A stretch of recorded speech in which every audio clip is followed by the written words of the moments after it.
Hi. Hi. Hi. Hello, there's you. Hi, Jojo. Hi, Maria. Jojo, I'm so glad you're here. So normally, I start out with just kind of telling everybody like why this podcast even exists, basically. I started a social group for women here in Orlando where I live, and it was very successful and it was amazing. One of the main feedbacks that I did get was people that didn't live here were kind of like, "Oh man, like I wish I had something like that where I live." So I wanted to spread it, bring it beyond, and that's kind of what this is an extension of that Girls That Gather group. Um, and well, my guest today is Johanna. Johanna, do you want to be called Johanna? I don't call her that. I call her Joby. And she hates Joby doesn't exist anymore. Joby exists in my heart. She will always exist. And also, Joby is dead and gone. we settled on JoJo, so whatever. Yeah. But JoJo and we've known each other for a very long time. Do you want to tell everybody how we met, or do you want me to tell them? How did we meet? You know how we met. It was just through Dubs, right? Because I don't think we ever worked together. No, it was, yeah. Is that your story? You moved to California and Dubs sent you to me. So I lived in Washington State, and I worked at this bar, and I had a very tough love friend. She's very serious. Well, the first time I ever saw her, she like charged past me. She like straight mugged on, and everyone was kind of like, "Oh, that's Steph." You know what I mean? Like she's a veteran here. Like, don't mess with her. And I looked at her, and I just knew. I was like, that girl's gonna be one of my best friends. And she is a tough cookie. She's like really hard on like judging people. I feel like she doesn't like become best friends with just anybody. What do you think? She's friendly. Yep, very She's true. friendly for sure, Yeah. but she's guarded. So Joby is from, sorry, I'm just gonna call you that the whole time because I don't know any better. But Joby is originally from Washington State, and she worked with Steph before I moved there. So when she came home to visit one year, did we meet then? She kind of introduced us in Yeah, I think person. I came to visit. And yeah, then But did we met in person? I remember. I think so. I think I remember it because they had rearranged the store and there was that middle sitting section then right by the kitchen window. Then I remember you sitting there. I think we got introduced. But did we have dim sum? Did we have dim sum together with her did you boyfriend? come to that? I remember, I think, going to dim sum. I've never the dim sum place in Bellevue. I've never had a lot of Bellevue? I didn't have a lot of dim sum in my life, and that was like one of the probably 2 times that I did have it. So well, because I introduced her to dim sum. Okay. So Joby's there. And then, okay. So long story short, I ended up deciding like I wanted to move to LA. Joby was visiting because she had moved to LA. She lives there. That's where you are now? Yeah. And, we got to talking, and she's like, well, why don't we get a place together? Or like, why don't we live together? And that's what ended up happening, which is kind of weird because we didn't really know each other that well to do that. It was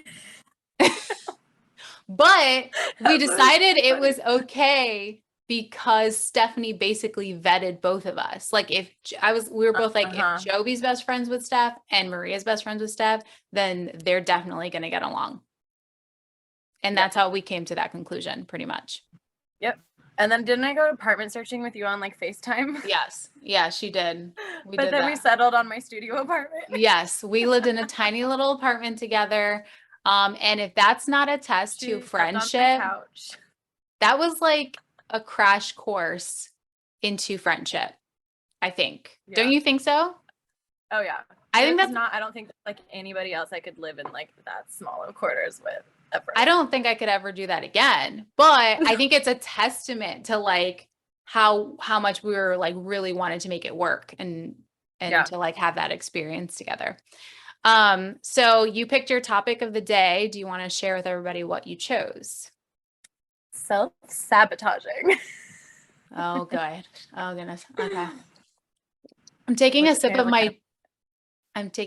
my drink because before I start talking crap, because I have been on JoJo's butt about this topic for many, many years. So when you say self-sabotage, I don't know what you're talking about. deep breath. So when you say self-sabotaging, what are you talking about, Joe?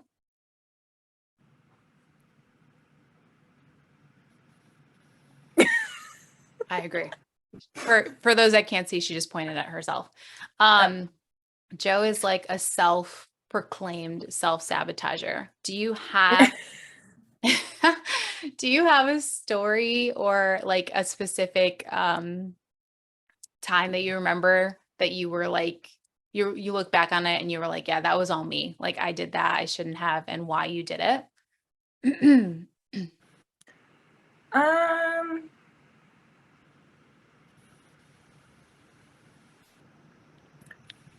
Was it like you were just beginning with someone and you were, because I feel like something that you do a lot of the time is like you start something with someone and I kind of tell you this sometimes where I feel like you friend zone yourself. Yeah. And I'm like, don't do that. Like you are so amazing. Like you are like, for those that can't see her, she's beautiful. She has a great job. She's a stylist. She's been on stylist on many shows that I'm sure a lot of you have heard of. She's got a very positive outlook on life. She's very friendly. She'll give you the shirt off your back, especially to like her loyal friends. So the fact that she does not prioritize herself in relationships drives me insane, and she knows this. So can you think of like a person, you don't have to say their name, but like maybe like a specific relationship where you like wish you hadn't done that and why your brain kind of made you go in that direction? Yeah, I mean, honestly, it's probably every single romantic connection that I find. But I think one of the main ones about a year ago was I had past feelings for someone. We hadn't talked for a while. We reconnected, and like I knew I had past surface level emotions for this person, but like it had been a really long time. How long? Like 3 or 4 years Since you'd seen this person. Yeah. Okay. And when we reconnected, we were hanging out all the time and feelings resurfaced. And then I found out he was going through a breakup. Mm-hmm. And me being me, was like, oh, let me be there for you. And my eye rolling is starting. I can feel it. Don't do it. Don't do it. Don't do it. And I mean, I do it, and I do it with every connection. I'm like, for some, like people feel comfortable sharing things with me, which is great. Mm-hmm. But then I am such an empath that I take it on as like my own things, and then I overextend myself, and I'm like, let me help you. Let me be there for you. Let me be anything you need to help you get better. Right. But then that makes me essentially friends on myself, because then it's like I become a very close friend because of everything that we've shared, making them not see me in a romantic light anymore. But so wait, okay. So I'm curious because I feel like let's say a guy meets any other girl, right? Like essentially we do want to be with someone who is empathetic and sweet and there for them.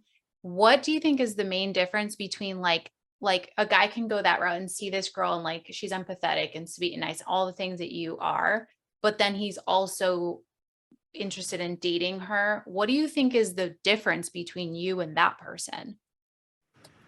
Like, is it kind of like, are you treating them like a buddy too much? Or do you feel like? I think there's two sides. I think that a lot of it is I I don't do any of like the flirtiness, or I don't do anything that would keep a romantic interest when like serious problems, or that I'm helping them through serious problems, because I don't want to distract from whatever issue they're having. But I think there's also a part that it's just assumption to me, and it's been told to me by other guys that I'm friends with, not that I've had this problem with, but that I've seen this situation with me.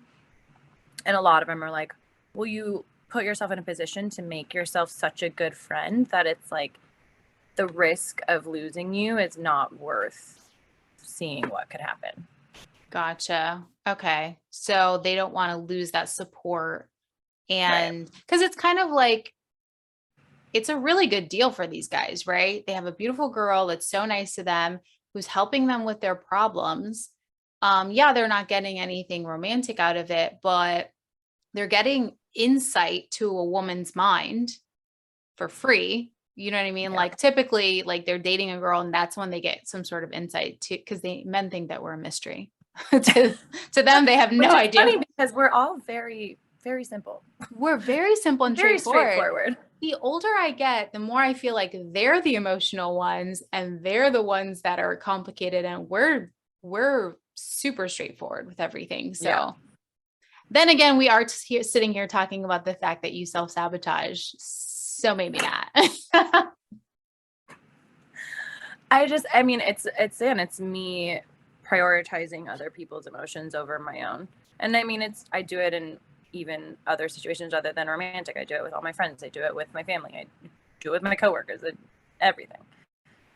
So what are your plans with that? Like, how are you going to, because there's only so many times you can take not getting the guy before you're kind of like, I've changed my mind. Like I need to do something. I need to fix something. I want something different. So what do you think it's going to take for that to happen? Baby steps. But I have recently been working on at least being blunt about what I want. And realizing, like, I literally said to someone the other day, it's like, I don't need another friend. Right. I can barely juggle the ones I have. Yeah. I'm not looking for another friend. Yes.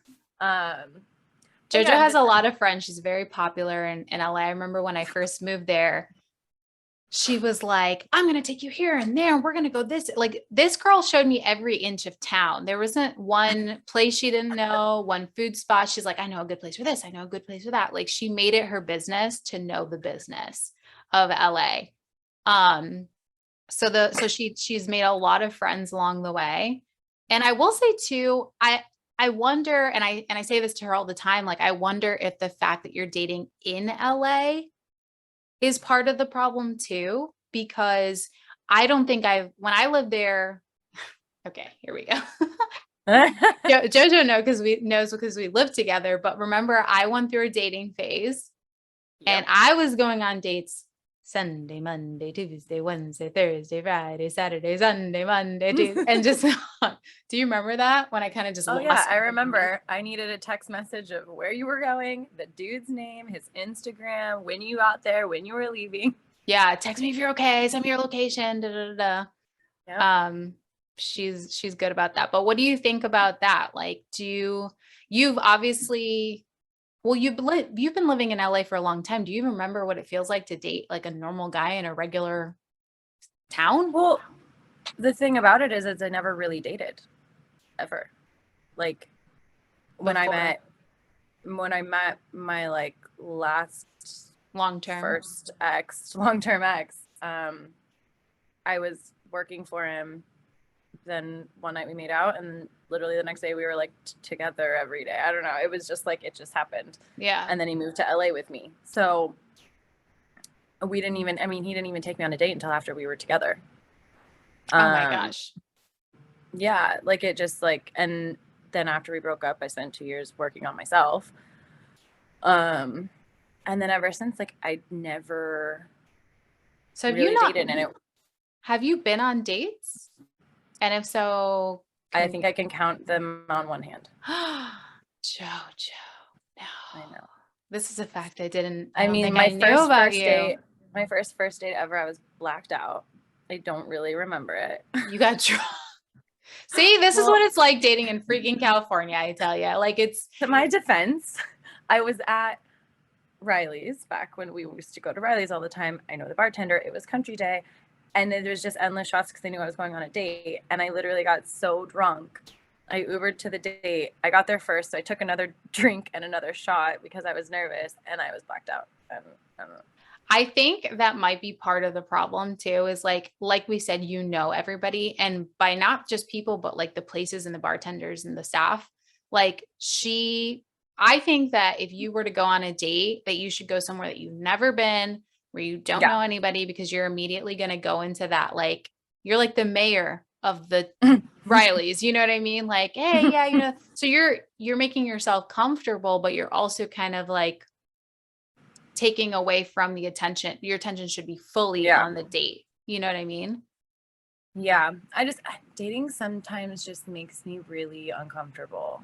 Like, I really... Sometimes. Every time. All the time, girl. All the time. Just like, I would rather, like, especially first dates, like, I'd rather do something light and fun. Because if I can't feel like in a lighthearted situation, if I can't let go and have fun with you, then like, I'm not going to want to sit down and talk to you. I think you should do something light and fun too. I just think you should do it somewhere you've never been, just to even the playing field so that you guys can discover stuff together. And then that's how you're going to bond. Yeah. Instead of bonding over, tell me your problems and I'm going to fix them type thing. What? That's a good suggestion. What do you think? Yeah. I actually... Joby's face, if you can't see it, she's dying inside right now. She's like cringing at the thought of going to a new place. And no. So recently I have been going to the West Side, and we all know that Joe does not go to the West Side. Okay. It is far. Yeah, I've been going to the West Side, and it's been nice. After how many years have you just finally started going somewhere new?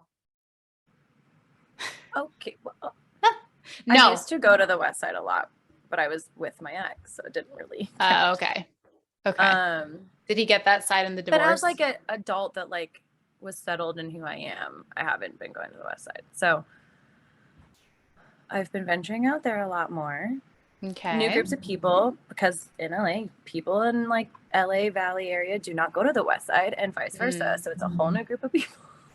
Fun fact for people that have never been to LA or lived there, it's like high school, because in a way, if you know all the good spots, so do the same other people. And then you just start seeing the same people all the time. And I wasn't there as long as you, so I can only imagine how much it feels like high school for you, because it's the same kind of cliques of people all the time. Yeah. I mean, it's a rare occasion when I go somewhere and I don't run into somebody. Right. I mean, even on the West Side, honestly, but at least it's a little more rare. Can you give us a little, your synopsis on what the men in LA are like, versus like guys out in the regular world? Because LA is a whole other planet. But LA is a lot of transplants. So I feel like it's hit or miss, because you get the transplants that moved out here at least late enough in life that they're still wholesome. They didn't let LA take over them. Then there's the people that transplanted that were too young or weren't settled in themselves enough, that let the whole scope of what Los Angeles is and what it can be take over who they are. Yes. So I feel like there are great men here that are ready for a relationship, that are ready for marriage or whatever. I'm friends with a lot of them. But there's also this, like, we call it Peter Pan syndrome, where they're not, like, in a lot of other places that, like, I feel like when you get to 25, 26, 30, that's when you're, like, really ready to, like, be in a relationship that's going to lead to marriage. Yeah. In LA, it's not like that because you can get No. away with going till 40 or 50 and Absolutely. date and get married and have kids then. It's so normal for you to be much, much older and just still, and especially if you're like, you're still, you know, a lot of people there are pretty good looking. And if you're still pretty good looking, the older you get, the Peter Pan is, you're absolutely right. It's 100% a thing there.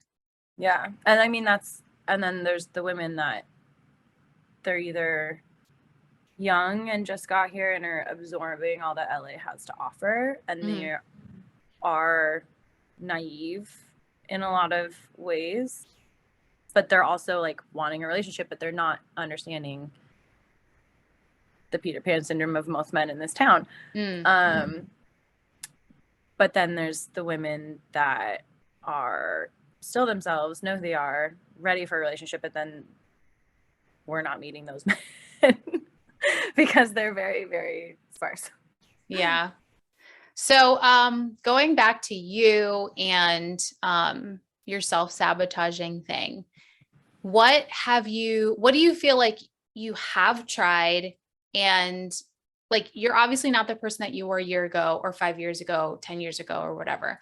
Do you feel like you were much worse back then? And how do you feel like you've improved? And what did you do to get to that place? Because you still do it, but you don't do it as much.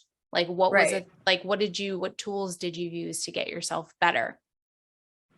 I don't think there was ever like, it wasn't necessarily, I looked at it as that specifically as a problem. I think it was just, I knew in general I needed to prioritize me in all aspects of my life. And how did you do that? Did you just set boundaries, or did you have hard conversations? No, I'm saying like, what's one example? Because let's say someone else out there kind of relates to you. They're going through the same thing. Like, what's something that you would give advice to that girl that is going through the same thing? She just doesn't know like the first step. And if you could just say one thing that she's like, oh man, like I could try that. That would be hard for me, but I could try it. And that might change something. Don't drop everything or change up your life in order to appease someone else. Okay. So don't go running if someone else. Yeah. Even a friend, if they're like, hey, let's go do this or whatever. Hey, I want you to come with me to this. And you already have plans. Don't change it to appease them, because it becomes a pattern. And then you become the person that they rely on that's always available for them. Right. And then you feel like it's your obligation to do that all the time because that's what they're used to. But then they're never going to treat you differently because that's what they're used to. Right. And they're used to you responding a certain way. Right. So definitely set the tone for set your boundaries. Exactly. Gotcha. I think that's good advice, like all around with anything. Yeah. Just always, because you're basically teaching them how to treat you. You always have to teach them. And it's not as serious or like heart palpitating as like saying the boundary. Like, hey, I don't want to be your friend. I want more. It's not as like scary as saying it. At least then you're just saying, oh no, I'm busy. Can't say. Technically a cop out, but if it's headed in the right direction, I support you. I support you heading in the right direction. I mean, I've gotten to the point where I'm actually like saying my boundaries. Okay. Whether I'm sticking to those boundaries is the question. Gotcha. Why do you think it's hard to stick to them? I think I have a complex of feeling like I need to prove my worth. And so even when I set my boundaries, because I know my worth, I always get to a point where I'm like, if I'm not getting what I want, or like I'm not feeling the respect that I want, or I'm feeling like I'm becoming an afterthought to someone, then I overextend myself trying to like prove to them I'm worth their respect or their Do you think that it's like you kind of reeling them back in? Because I feel like when we set boundaries, sometimes people, their way of testing it is by like vanishing or like, okay, Right. fine. If that's your boundary, then I'm out. And then do you feel like it's like, wait, like, no, I Yeah. still have good stuff. Let me show you. And Right. then you kind of reel them back in. Do you feel like it's something like that? Definitely Or that. yeah. Like, wait, come back here. Let me show you what I can do for you. Let me show you what I can give. When it should really just be like, all right, you're lost. Bye. Right. Like, because that person obviously, like, I think something, I don't remember who said this to me, but, and it's such a simple thing and people say it all the time, but it's like, if they want to, they will type thing. Yep.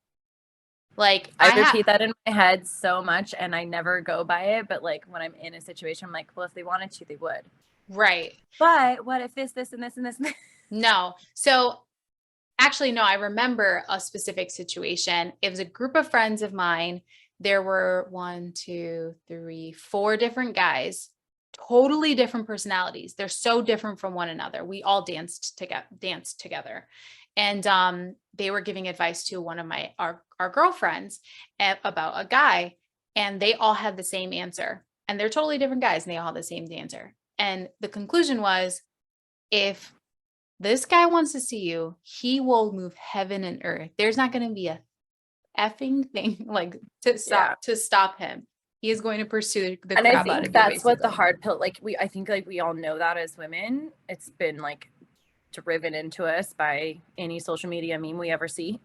Yeah. But I feel like it's a hard pill to swallow. So it's like, well, no, wait, let me just, he'll make the time for me when he sees this. So yes. Like he doesn't know that I'm amazing yet. Let me show him I'm amazing. And then he's going to be like, oh, I'm going to move heaven and earth to hang out with her. Right. But in reality, every girl wants to be the exception.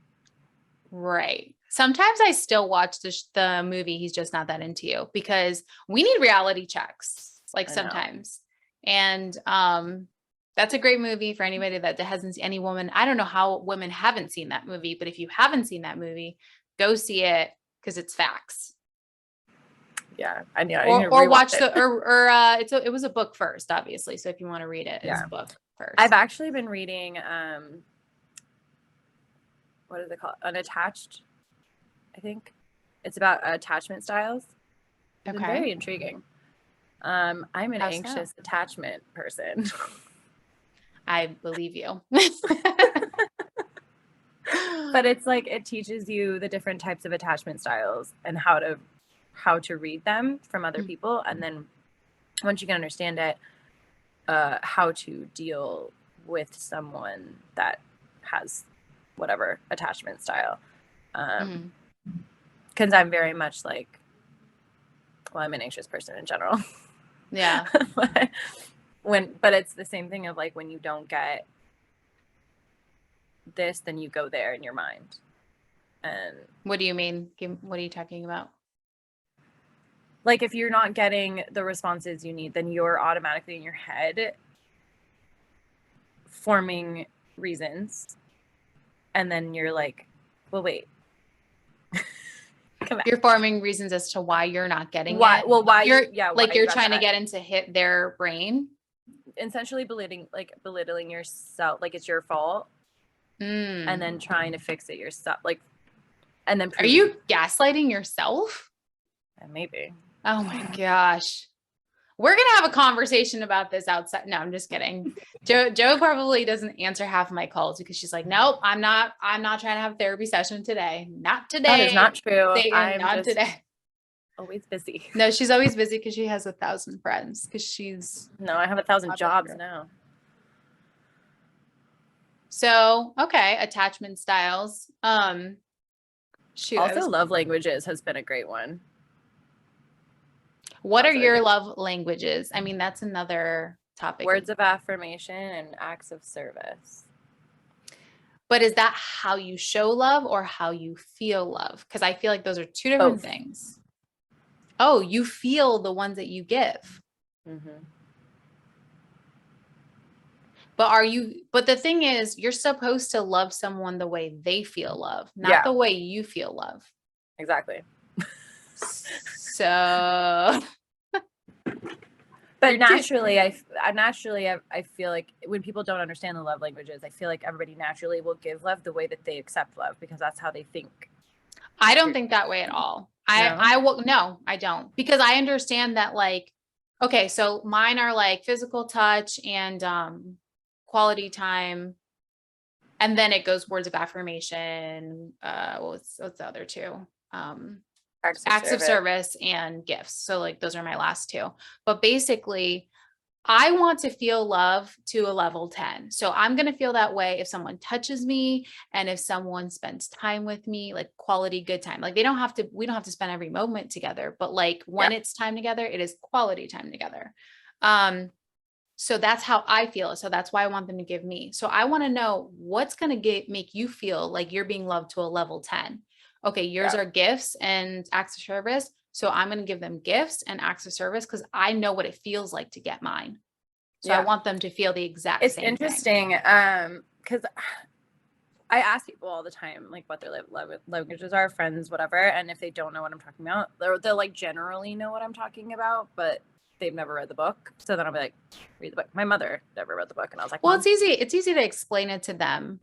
Yeah. So I met a guy a couple weeks ago, and one of his first questions was, what are my love languages? And I was like, who are you? Why are you taking about the fact that it's sad for you? No guys ever asked me that. I can never date in LA again. I am telling you, the fact that they don't ask you that is unbelievable, because guys ask me that all the time in the real world out here where the rest of us live.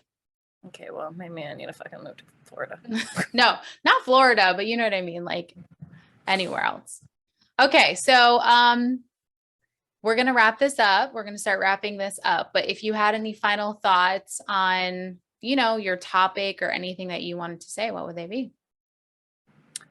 I think one thing that's really been helpful, if like seeing what I'm doing from an outside perspective, is I've been journaling a lot, and in the way of like storytelling. So if I'm going through whatever, I'll write out the whole situation from start to finish as a story. Yeah. And then I go back and read it. Yeah. And then I'm like, oh yeah. Because then you can it points out things that maybe you can then look at what's going on from an outside perspective, and it points out things that maybe you didn't see while you were just thinking about it. Right. And that's been really helpful in making a list of the different things that I was responsible for. Mm-hmm. So then I have I'm a very visual person. So then a written list of the things that and you can hold yourself accountable because it's right there in your face. Yeah. What happened? I think that that's an amazing idea. I think that makes so much sense. I'm a dancer, and whenever I do, I'll take videos or have someone record me. And when I'm doing it, I think I'm doing something one thing. And then when I watch it back, I'm like, what the heck was I doing?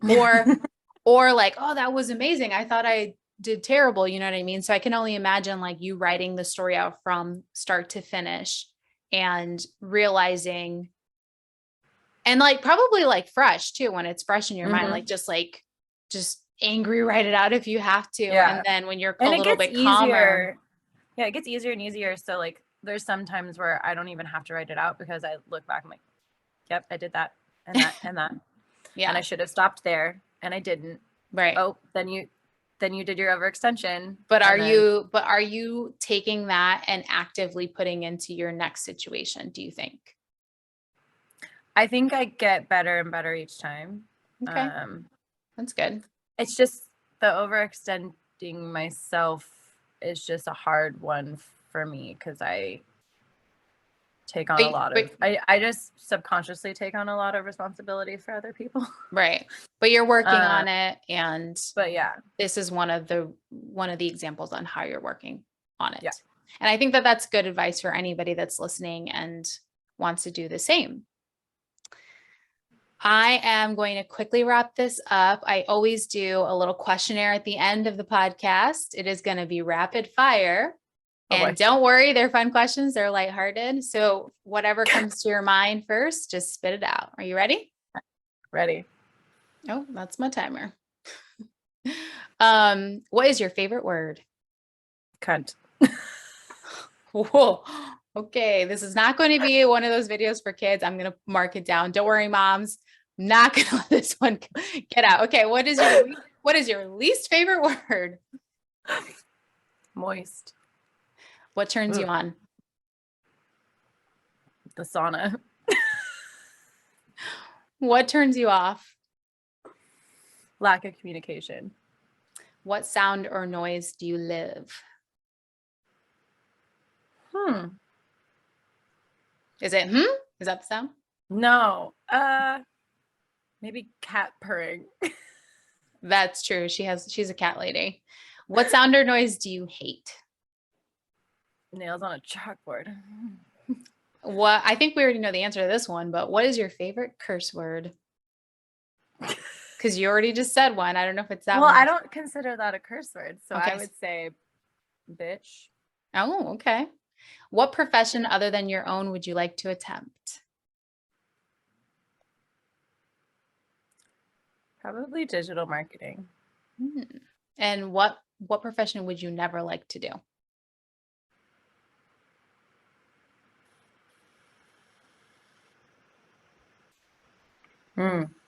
You're just like, nope, that's not for me. Don't like it.